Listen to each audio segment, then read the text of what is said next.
Приветствуем наших подписчиков и гостей канала Эзотерика для тебя. Друзья, мы вас всех приветствуем в изобилии и достатке.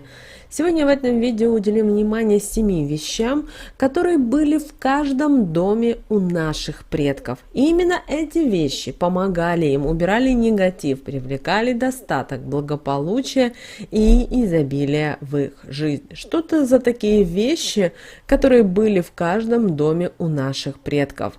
Вы знаете, мы на сегодняшний день вроде с вами и живем в современном мире, где есть интернет, где есть все современные блага, но мы продолжаем использовать наследие наших предков для того, чтобы защититься от невзгод и привлечь в свою жизнь благополучие, изобилие и достаток.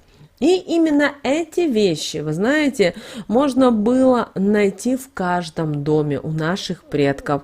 И давайте мы вместе с вами возьмем их на вооружение, чтобы действительно мы с вами могли обрести самую настоящую защиту от любых неприятностей, а также были открыты потоку изобилия, достатка и благополучия. Вы знаете, наши предки очень ценили и уважали мудрость своих предков. И вот эти знания, они постоянно передавались из поколения в поколение. Потому что наши предки понимали и знали, все то, что они делают неспроста. Обращаю ваше внимание, что наши предки очень часто не умели читать ввиду того, что разный был уровень образования и так далее. Но когда вы послушаете свою прабабушку, она, возможно, умеет писать и как в 3 классе.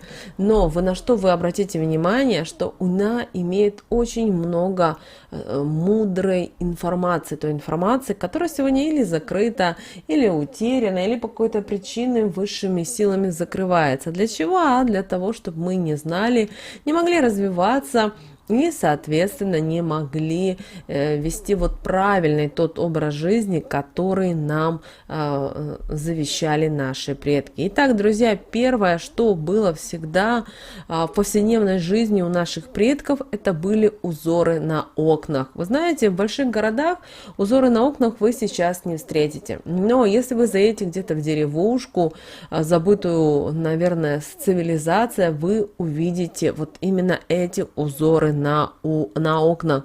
Это и фасады, и рамы украшали вот резными фигурками. И такая резьба, знаете, это делалось не просто так, она обладала сакральным значением. И, что немаловажно, помогала семье противостоять сглазу, порче, каким-то проблемам или неурядицам. И, вы знаете, благодаря вот таким вот узорам жители домов были надежно защищены от любых невзгод. Поэтому обязательно, если вы где-то будете проезжать через какое-то село, через какую-то деревушку, и вы видите узоры на окнах, обязательно остановитесь и посмотрите, потому что эти узоры, они уникальны, и, возможно, вы, смотря на них, найдете для себя что-то новое в своей жизни, и, знаете, придет какое-то вдохновение или придет понимание той или иной ситуации. Далее, что обязательно было у наших предков, это были куклы. Вы знаете, сейчас, конечно, мы с вами можем купить любую куклу или самую дорогую, главное, чтобы были деньги. Но вот в те времена хозяйки сами делали кукол. И вот именно эти куклы, они становились достаточно сильными оберегами. Конечно, разновидность таких кукол множество, и каждая из них помогает в каких-то определенных ситуациях.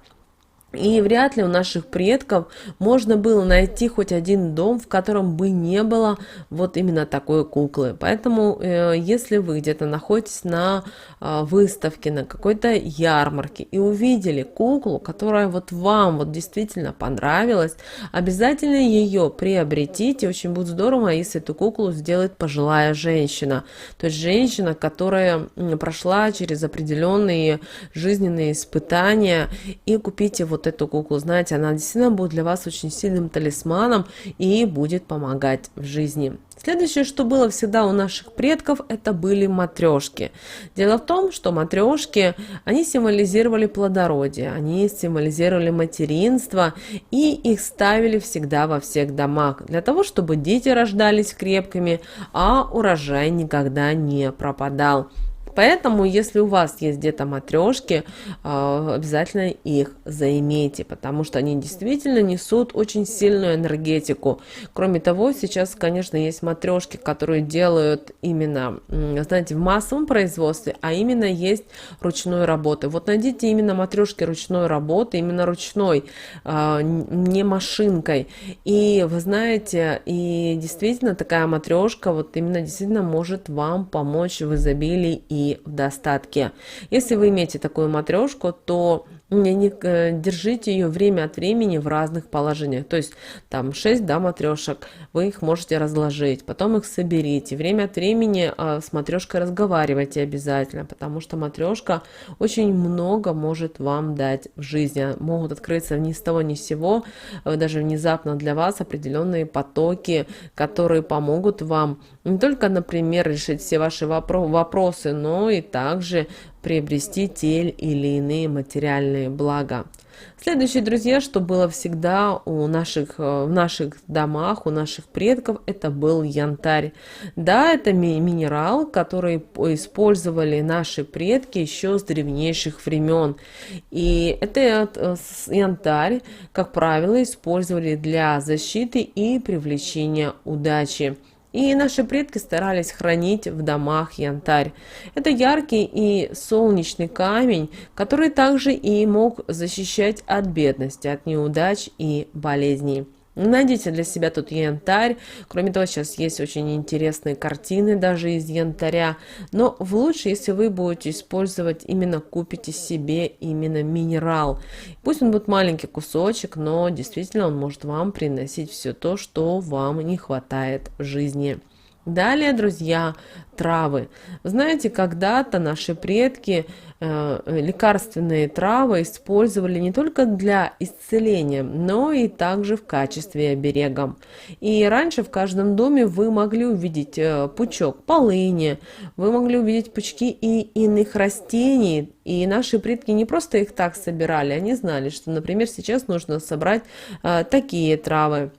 Также они знали, какие травы их защищают от бед, от проблем, от всевозможных неприятностей. Поэтому, если вам интересна эта тема, загляните в интернет, почитайте. Но помните, что лекарственные травы нельзя собирать каждый день, и у каждой травы есть особое время, когда ее можно собирать. Поэтому, кстати, если у вас есть кто-то, кто разбирается в травах и знает, когда их собирать, обязательно возьмите лекцию, как это правильно делать, в какое время собирать, когда солнце должно быть, потому что у каждой травы есть свои определенные особенности. К сожалению, мы о них не знаем. Далее, друзья, что было у наших предков всегда, это была вышивка. Если вы обратите внимание, то все предметы одежды раньше шили самостоятельно. И, конечно же, украшали их обережной вышивкой на все случаи жизни. Вышивку использовали и для создания сильных оберегов. На небольшом лоскуте вышивали определенные символы, которые были призваны защитить дом и домочадцев, а также привлечь счастье и удачу. Поэтому вы не думайте о том, что вышивку, как правило, используют для красоты. Ее используют и в магии для того, чтобы действительно в семье была удача и благополучие. Также наши предки использовали и амулеты из дерева. Конечно же, все деревья, они разделялись на мужские и женские, а также помогали справиться с трудностями, привлекали удачу и защищали от невзгод. Друзья, и наш список замыкает в этом видео вещь. Эта вещь вы все знаете, и мы сегодня также в современном мире пользуемся, потому что не у всех есть пылесос, а у кого он есть, используют только там, где ковролин, и это веник. Вы знаете, Первые веники, они сильно отличались от тех, которые мы сейчас используем в быту. Однако наши предки использовали веник еще как предмет для защиты. И в этом случае в веник вплетали веточки ленты и заговаривали веники на привлечение удачи. Поэтому веник, поставленный у входа особым образом, он, как правило, защищал дом от появления на пороге нежеланных гостей. Вот, друзья, вот это основные вещи, которые были в каждом доме у наших предков. Поэтому постарайтесь их заиметь для того, чтобы в вашей жизни было всегда благополучие, изобилие и достаток. Друзья, с вами, как всегда, был канал Эзотерика для тебя. Обязательно подписывайтесь на наш канал, обязательно ставьте лайк этому видео, также подписывайтесь на наш телеграм-канал. Ссылка на телеграм-канал будет в описании к этому видео. Также ставьте лайк этому видео и поделитесь этим видео с теми, кого вы любите, кого вы цените, кому вы желаете мира, любви и гармонии. Друзья, ну а прямо сейчас на экране видите два прямоугольника. Это следующее рекомендованное видео для вас. Нажимайте на то видео, которое и на интуитивном уровне вам больше понравилось. И смотрите, друзья, там, скорее всего, очень много полезной, важной, нужной, интересной информации. А возможно, есть и подсказки, и ответы на все ваши вопросы. Мы всем вам желаем благ и, друзья, услышимся уже в следующем видео.